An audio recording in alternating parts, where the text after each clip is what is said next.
শিক্ষা প্রতিষ্ঠানগুলোতে শিক্ষাবান্ধব পরিবেশ ফিরিয়ে আনার দাবি করল ভারতের ছাত্র ফেডারেশন। ভারতের ছাত্র ফেডারেশন ডুকলি বিভাগীয় কমিটির তরফে 4 দফা দাবিকে সামনে রেখে উচ্চশিক্ষা অধিকর্তার কাছে সেখানে স্মারকলিপি দেওয়া হয়েছে। স্মারকলিপিতে বেশ কিছু বিষয় সেখানে উত্থাপন করা হয়। অবিলম্বে ছাত্রছাত্রীদের ভর্তি প্রক্রিয়া সম্পূর্ণ করতে হবে এমন দাবি করা হয়েছে। বহু ছাত্রছাত্রী অনিশ্চয়তার মধ্যে আছে বলে এসএফআই দাবি করেছে। ভর্তি প্রক্রিয়া দ্রুত নির্দিষ্ট সময়সীমার মধ্যে সম্পন্ন করার দাবি করা হয়েছে এসএফআই এর তরফে। তার সঙ্গে কলেজে ভর্তি প্রক্রিয়া স্বচ্ছতা আনতে হবে।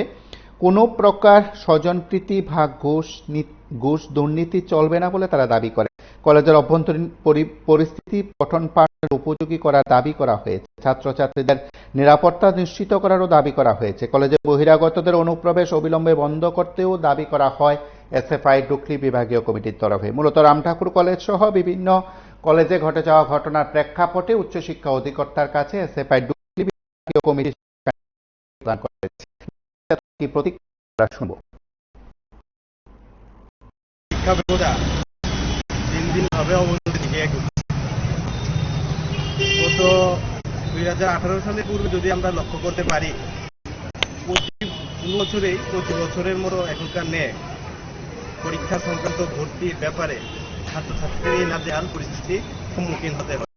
কিন্তু বর্তমান সময়ে দেখা যাচ্ছে 2018 প্রতি বছর জাতীয় প্রতি বছরই ভর্তি সংক্রান্ত ব্যাপারে ছাত্রছাত্রীরা নাজেহাল অবস্থা। তারা নিজস্ব পছন্দ মতো সাবজেক্ট কিংবা কলেজ পর্যন্ত সেখানে অ্যাডমিশন নেওয়ার ক্ষেত্রে একটা কষ্ট করতে হয়। এর কারণ বসতি রামঠাকুর কলেজে কিছুদিন আগে ভর্তি সংক্রান্ত ব্যাপারে একটা কলেজের প্রফেসরকে সাসপেন্ডেড পর্যন্ত হতে হয়। টাকা নিয়ে ভর্তি করার ক্ষেত্রেও দুর্নীতির অভিযোগ আমরা শুনতে পাই। আমরা এসএফআই বিভাগীয় কমিটি মূলত 4 দফা দাবিতে ত্রিপুরা রাজ্যের কাছে ডেপুটেশনে আমরা মিলিত হই। হচ্ছে আমরা রামঠাকুর কলেজে স্বচ্ছ অ্যাডমিশন যাতে আমরা করতে পারি, সকল ছাত্রছাত্রীতে ভর্তি প্রক্রিয়ায় অংশগ্রহণ নিতে পারে, ভর্তি হতে পারে, তার নিশ্চয়তা করতে আমরা এখানে আসি। যাতে কোনো রকমের চাপের মুখে মাথা না করে রামঠাকুর কলেজ কর্তৃপক্ষ শিক্ষা দপ্তর যাতে প্রক্রিয়ার মাধ্যমে ভর্তি করার অন্য যারা যোগ্য তারা যাতে বঞ্চিত না যাতে লক্ষ্য রাখে, সকল ছাত্রের ভর্তি যাতে।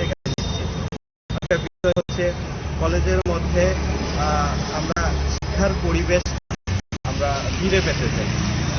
রাজ্যের প্রত্যেকটি কলেজগুলির মধ্যে দেখা যাচ্ছে শিক্ষার পরিবেশ একবারে নাই বললেই চলে। কলেজগুলির মধ্যে নেশার রমরমা, ঠিকভাবে কাজ হচ্ছে না, উপযুক্ত শিক্ষকের অভাবে এবং বহিরাগতদের অনুপ্রবেশ কলেজকে শিক্ষাঙ্গনের পরিবর্তে একটা মাঠবাজারে পরিণত করেছে। এই বহিরাগত যে অনুপ্রবেশ তার একটা নিয়ন্ত্রণ থাকতে হবে। একটা রেজিস্টারের মাধ্যমে কে আসলো কে গেল তার একটা হিসাব যাতে কলেজ কর্তৃপক্ষের কাছে থাকে, সেই দাবিটা যাতে রামঠাকুর কলেজের নেই প্রত্যেকটা কলেজের মধ্যে সুস্থ বহিরাগত ব্যবস্থা, কাকে এলো কে বাইরে গেল যে ব্যবস্থাতে নিয়ন্ত্রণ করা যায়, সেই বিষয়টা যাতে উচ্চশিক্ষা আধিকারিক বিষয়টা যাতে দেখে, সেই দাবিগুলো শিক্ষা আধিকারিকের কাছে আমরা নিয়েছি। এবং আধিকারিক মহাশয় আমাদের প্রত্যেকটি দাবি গুরুত্ব সহকারে দেখেছেন এবং প্রত্যেকটি দাবিকে ন্যায্য বিচারের যথোপযুক্ত চেষ্টা করার এবং এ বিষয়ে লক্ষ্য রাখার, সমাধান করার চেষ্টা করার আমরা আশ্বাস দিয়েছেন। আশা করছি দেখা যাক এই বিষয়গুলি সমাধান হবে কি না হবে। যদি আগামী দিনে না হয়, আগামী দিনে এসএফআই বিভাগ আরও বেশি ছাত্রছাত্রীদের নিয়ে আরও সেই ছাত্র সংগ্রামকে আরও জোরদার করে দুর্বার আন্দোলন গড়ে তোলা।